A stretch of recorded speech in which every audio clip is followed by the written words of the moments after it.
Heck, I could give an opinion on that. Good afternoon, everyone. Welcome to Public Works Finance for Monday, July 22nd, 2019. First order of business on today's agenda is approval of the July 8th Public Works meeting minutes. Everybody think they're good? I do. Fine to me. We'll go ahead and color those approved. The second item is a public meeting. It's a proposed lot division at 418 East 8th Street. And Mike Ray will tell us the particulars on this lot division.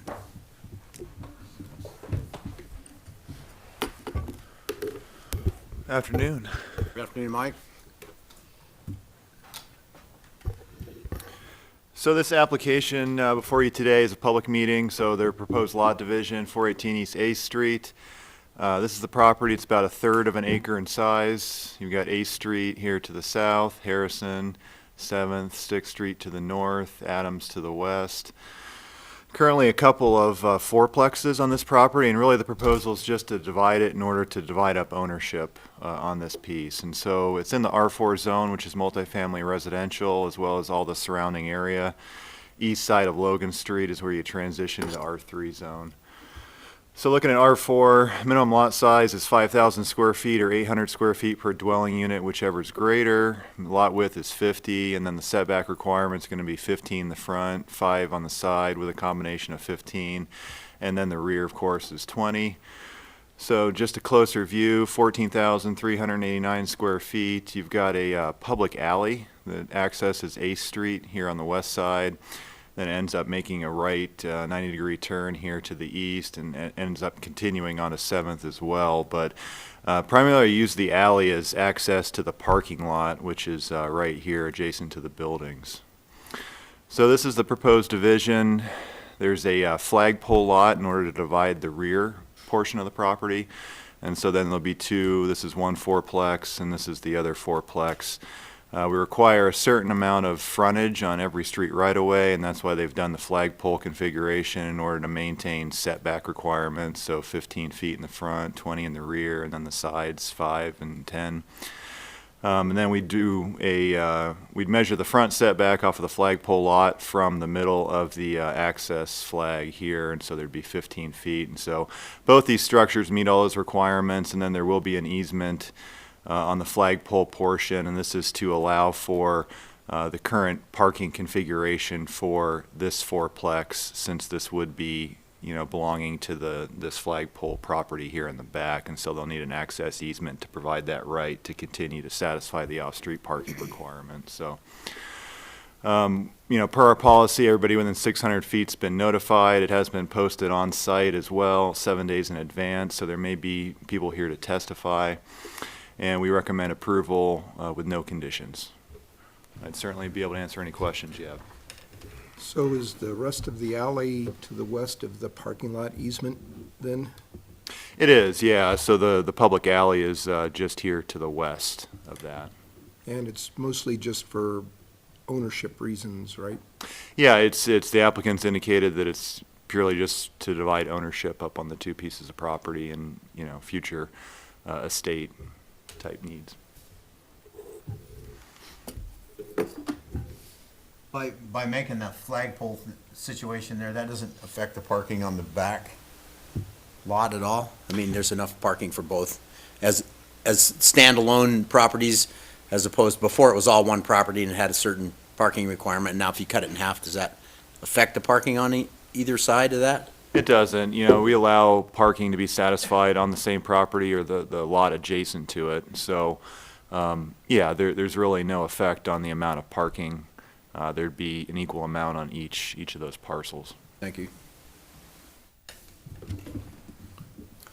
Okay, so since this is a public meeting, not a public hearing, I guess anybody that wants to come talk neighbors or anybody that wants to talk about this situation is welcome to come to the table and state your point of view.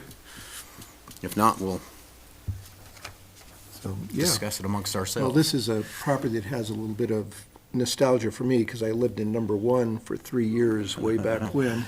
So I know this piece well, but I'm in favor of it. I see no reason why not. It fits all the criteria. Solve some problems. The lot's big enough. All the setbacks are there. Yeah, I'm fine with it. Yeah, same. Okay. I guess we could move this ahead to the consent agenda, I think. Will do, sir. Item number 3 on today's agenda is the funding request from Lake County for the McConnell Mansion roof repair project, re-roof project. And we've seen this a number of times, but due to certain delays that were beyond people's control, it's been stalled off, and we got to do some refinance. So, Michael, tell us about what needs to be done there. Oh, that's a good deer in the headlights look. Yeah. That will be me today, sir. Oh, you're doing that? Well, I thought you were taking over. You're standing there at the podium like, I got this. I was just going to introduce Dulcie. The obvious disappointment in your voice really gives me a warm fuzzy. This is something that came up in 2017. At that point, I wrote a fairly inclusive memo behind it. Came forward, Latah County and the Latah County Historical Society came forward. They were going to re-roof the McConnell Mansion, made a presentation to council, wanted to know if the council would consent to up to 50% to assist with that. At that time, it was more a budgetary matter. The council said that they would fund $10,500 over legislative non-prioritized projects. Legislative reserve, we had $10,500 in the balance that could be expended in that year. Council approved that a week later, yet the funds were never requested. So just, we need them. Typically, we don't. You recall the same situation occurred with Sojourners Alliance less than a year ago, where council funded $6,500 worth of security cameras. All it took was they needed to come in and get the checks so they could fund the security cameras. They chose not to do that till after the close of the budget year, September 30th. So at that point, we came back in, needed to get reauthorization. Council did so. Sojourners got their cameras. In this case, there was no request to expend the funds during the 2018 budget year. So those funds typically get swept into capital projects at the end of the year as unanticipated fund balance. Then they're put in the capital projects line item, typically general fund capital projects, street capital projects, parks and rec capital projects, and fleet is where those funds typically go. Then they are brought back to the council in the subsequent budget year. Council then approves projects out of those funds. The balance of, let's see, that would be about $9,250. Council asked that it be brought back to them during the fiscal year 18 budget. That, in fact, did not happen. And I'm sure it was because the project wasn't pursued at that time in that time frame, whether it took that long for Latah County to get their funding up or whatever. So again, there was no claim against that legislative non-prioritized projects either. Council's wants at that time were such that we'd like to help fund it up to half, thought they put the mechanisms in place to do that, and because there was no immediate request for the funds, they were swept. So the project is going on right now. Council waived the building permit fee for the roof, I believe last council meeting, and that underlies the remaining paying for the project. So if the council decides that it wants to do that, it will require overrunning legislative non-prioritized projects by approximately $19,750.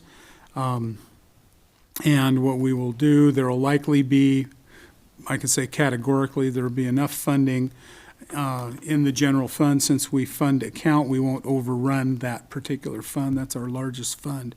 However, since we do have an open budget process coming, it's staff's recommendation that we include that in the open budget process and likely transfer funds out of capital projects back into legislative non-prioritized projects. It will still show up as an overrun of legislative reserve.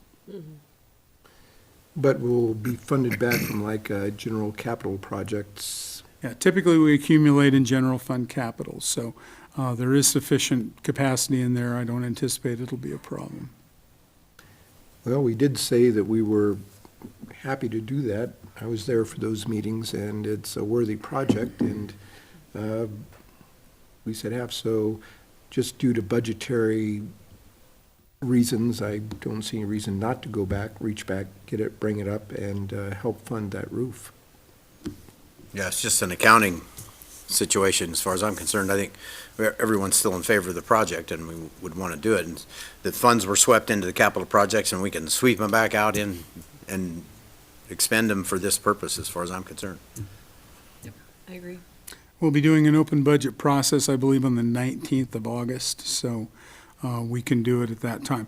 One thing I wanted to make sure of is that in order, a general fund typically, we do not roll funds over year to year to year.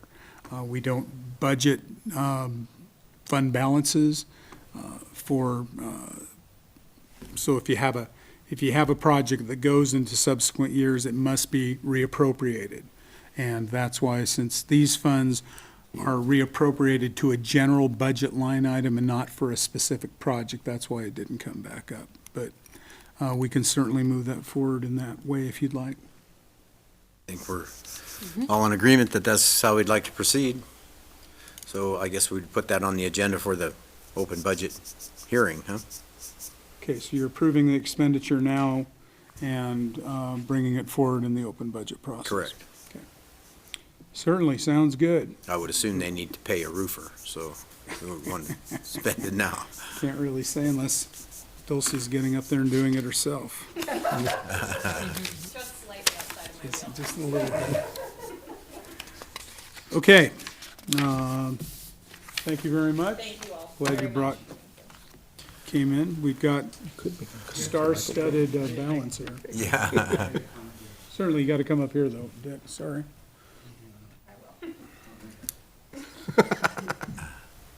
I want to be brief, but this is kind of like old times, to be here again with some of you.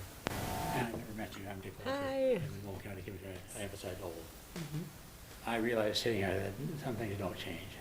I absolutely appreciate the Moscow City government. It's probably not exaggeration to say I love it. I love you people, but we've always worked together, it's been great. So thank you for continuing that tradition. Appreciate it. Thank you, sir. Good to see you. Take care, and we still have lunch one of these days, right? My reverse worked pretty good for all that. Just, you leave my man on leave. What? All right. Item number 4 on today's agenda is the Ice Rink Hamilton Fund Extension Resolution approval. Okay, what you have before you is the resolution of the authorization of the council to renew the commitment of $1 million of Hamilton funds that they did on June 17th, 2019. And the council's direction was to update the resolution based upon mainly the fact that they wanted the resolution to run concurrently with the renewal of the conditional use permit that was issued by the Moscow Zoning Board of Adjustment effective May 22nd. Therefore, the term of this resolution and the commitment of the city for that $1 million runs until May 22nd, 2023, I believe, 22, sorry. So, otherwise, the resolution is a mirror image of the one that we passed, or council passed in 2017. Did update the amounts of money based upon the business plan. This is a huge resolution, as you saw in your packets. The reason for that is there are some attachments that I believe are relevant. One is the 2016 business plan. The city clerk's given me the eye over there because it's such a huge resolution. But it is the 2016 business plan, the pro forma, and the updated cost of the project, as well as the other information. I can't remember what the other attachment was.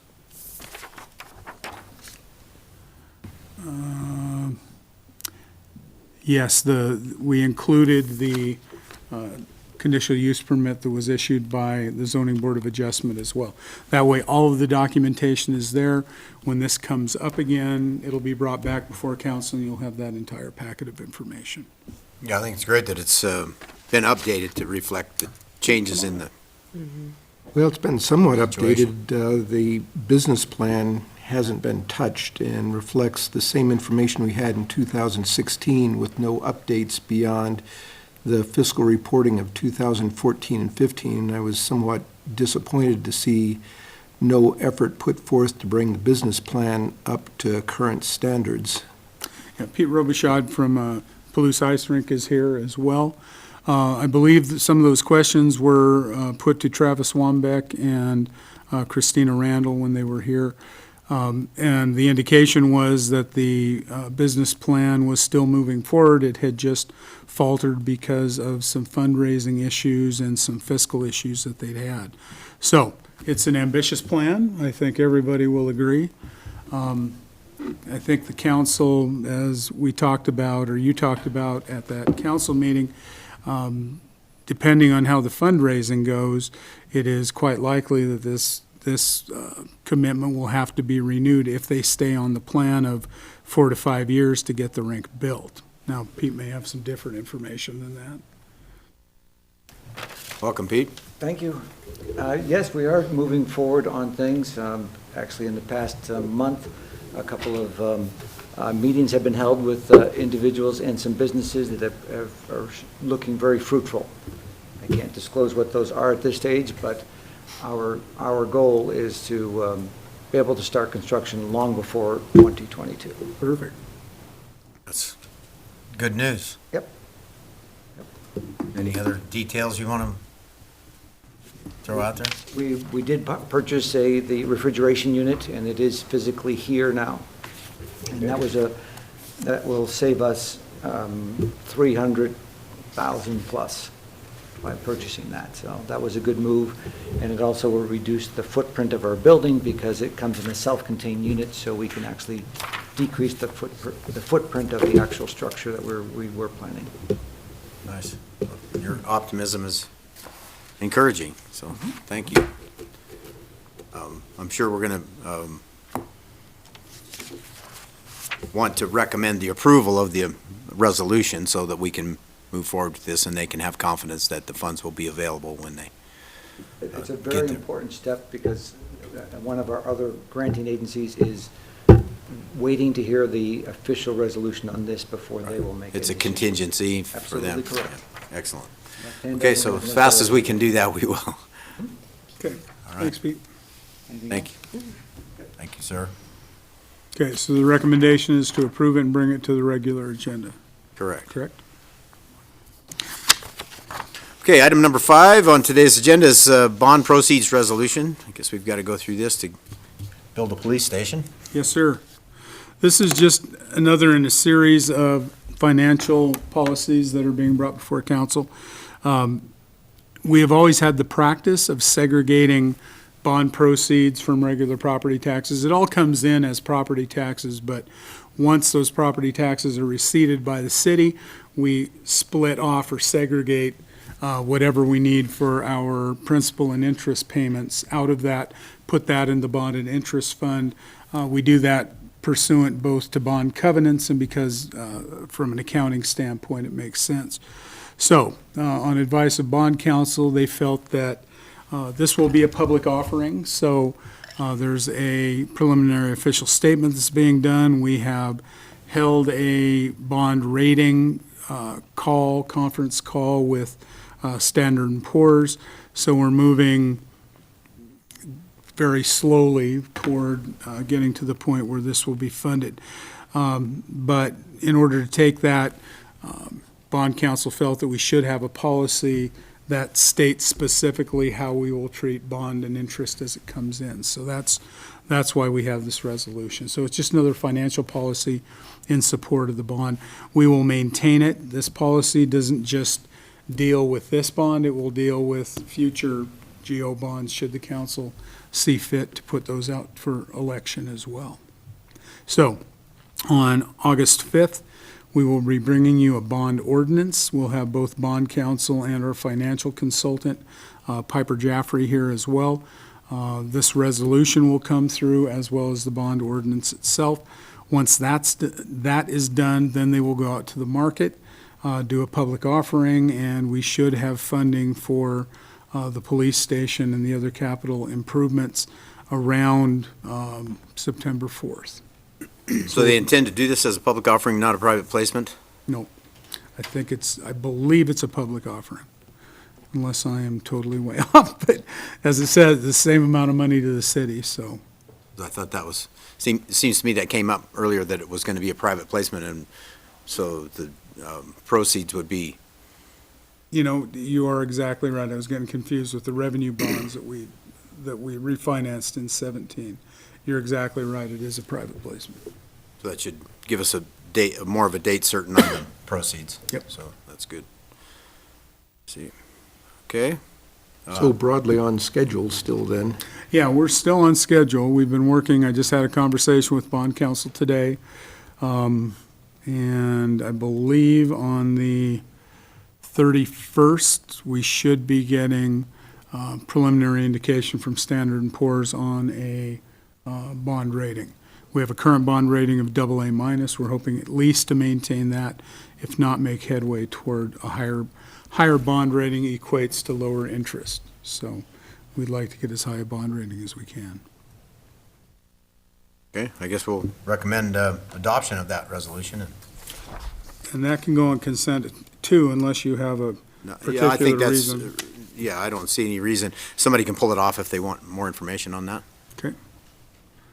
Perfect. Okay. Staff has nothing further, Your Honor. Okay, anybody else have anything they'd like to discuss Nada. about Public Works and Finance? Okay, move to adjourn. Dang, that's good. Yeah. Record time.